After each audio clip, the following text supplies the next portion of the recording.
In this video, let me show you how to reset unit to factory defaults in Suzuki cars.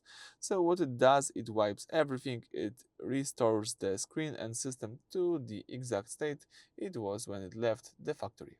Let's begin. So at the very beginning, let's start by using the home screen of the Suzuki Infotainment system. Let's choose here the settings. From the list of settings, choose the first option from the left tab, which is General, and scroll down to select here Reset. If you tap Reset, you can choose Reset Unit to Factory Defaults. What you lose? All paired Bluetooth phones, save radio station, navigations, favorites, all personalized display and audio settings. And basically you should use it only if the system is freezing, crashing constantly, or if you are selling the car and want to remove your personal data. So let me do it. Let's choose reset to factory defaults.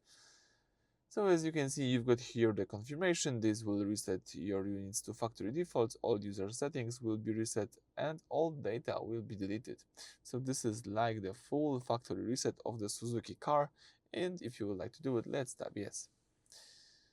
As you can see, now the resetting is in process. Let's wait a few seconds.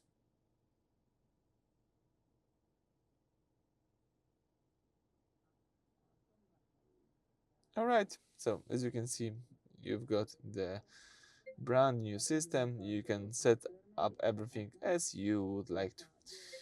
Alright, so thank you for watching. Please subscribe to our channel and leave thumbs up under the video.